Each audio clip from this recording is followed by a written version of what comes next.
Baik ya, apa yang menjadi sejarah kelam tahun 85 sampai dengan 95 itu kita tidak ingin itu terjadi ataupun diulangi oleh Bea Cukai, sehingga tentunya bahwa Bea Cukai harus berbenah diri ya untuk menghilangkan image negatif kepada Bea Cukai. Kalau strateginya kayak gimana Pak?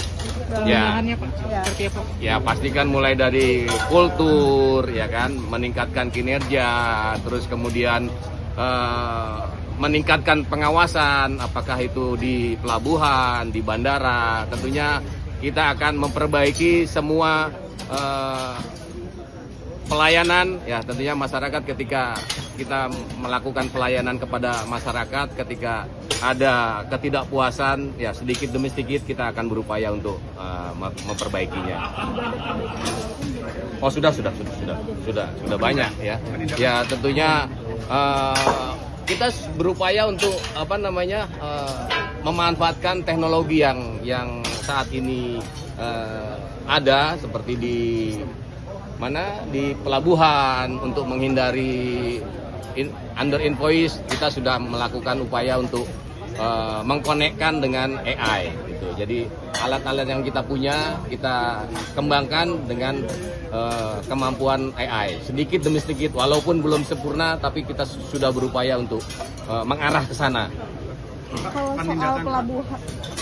Kalau soal pelabuhan Batang sama Sabang kan itu kan jadi arus masuk impor gas ilegal. Ya, karena kalau di Batam sama di Sabang itu kan itu merupakan free trade zone ya, di mana mempunyai aturan yang tersendiri. Yang perlu kita atur adalah bagaimana barang-barang yang keluar dari Batam maupun Sabang itu bisa terawasi oleh Bea Cukai. Penindakan seperti ini efektif nggak sih Pak untuk mengejar target penerimaan Menteri Pak? Ya pasti efektif. Sedikit perubahan ataupun tindakan yang dilakukan oleh kita tentunya adalah untuk bagaimana kita menjaga penerimaan negara tidak dinikmati ataupun hal-hal yang ilegal bisa keluar gitu.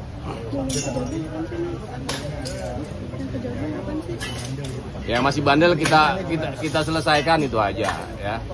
Saat ini sudah berapa banyak Pak yang diselesaikan? Nah ini karena kan kita ada proses ya, ada yang proses sedikit banyak. Saya nggak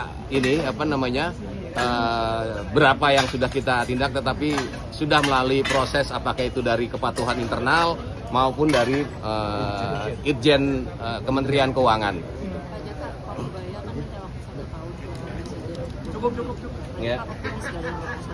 Ya optimis, harus optimis itu ya. Kalau kita nggak optimis ya tahun depan kita selesai semua. Apakah mau Bea Cukai ataupun pegawai Bea Cukai dirumahkan dengan makan gaji buta aja itu ya, tentu tidak akan mau ya, dengan keinginan Pak Purbaya untuk memperbaiki Bea Cukai. Tentunya perlu dukungan dari masyarakat semua ya. Kita memerlukan dukungan dari masyarakat ya. Pak, infonya Kejagung geledah Bea Cukai ya Pak, itu terkait apa ya Pak? Oh, itu kasus lama itu ya, kasus lama masalah sawit dan turunannya itu ya. Lamanya tahun? Ya, tahun 2021 sampai dengan 2024 kalau nggak salah. Itu di Bea Cukai mana Pak? Ya, tidak hanya ini, di beberapa beberapa kantor wilayah Bea Cukai yang berkaitan dengan impor sawit. Ya, ekspor sawit, dan itu masih berproses ya. Tentunya kita belum tentu menjudge bahwa personil dari Bea Cukai itu melakukan tindakan kesalahan. Tetapi selama proses hukum itu berjalan, kita akan memberikan bantuan ataupun support kepada pegawai Bea Cukai yang diperiksa itu. Ya. Arahan dari Pak Purbaya dalam setahun terakhir itu untuk perbaikan itu apa aja Pak? Ada arahan-arahan khusus nggak? Ya, mulai dari sumber daya manusianya, ya kan, mulai dari alat peralatannya gitu. Ya mungkin image di masyarakat bahwa bea cukai adalah sarang pungli itu sedikit demi sedikit kita hilangkan.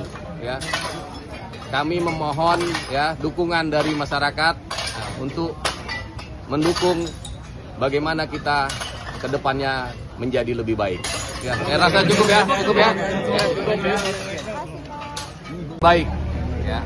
Apa yang menjadi sejarah kelam tahun 85 sampai dengan 95 itu kita tidak ingin itu terjadi ataupun diulangi oleh bea cukai, sehingga tentunya bahwa bea cukai harus berbenah diri ya untuk menghilangkan image negatif kepada bea cukai. Kalau strateginya kayak gimana Pak? Ya. Pemenahannya Pak, Ya. seperti apa? Ya pastikan mulai dari kultur ya kan, meningkatkan kinerja, terus kemudian meningkatkan pengawasan, apakah itu di pelabuhan, di bandara. Tentunya kita akan memperbaiki semua pelayanan, ya tentunya masyarakat ketika kita melakukan pelayanan kepada masyarakat, ketika ada ketidakpuasan, ya sedikit demi sedikit kita akan berupaya untuk memperbaikinya. Oh sudah banyak ya. Ya tentunya kita berupaya untuk memanfaatkan teknologi yang saat ini ada, seperti di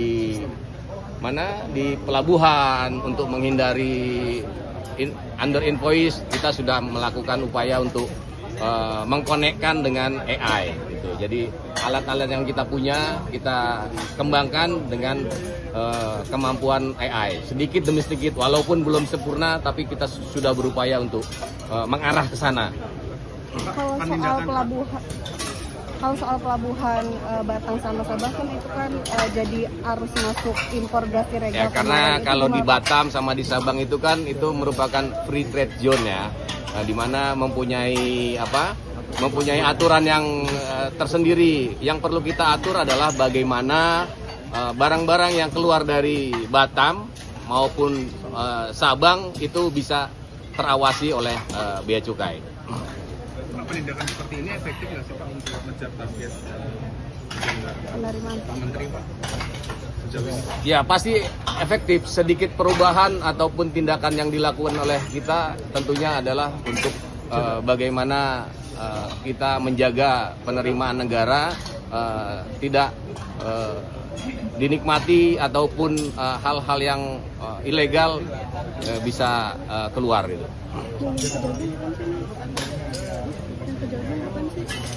Ya masih bandel kita selesaikan itu aja ya.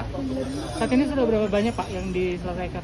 Nah ini karena kan kita ada proses ya, ada yang proses sedikit banyak.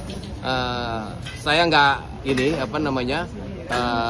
berapa yang sudah kita tindak, tetapi sudah melalui proses apakah itu dari kepatuhan internal maupun dari Itjen Kementerian Keuangan.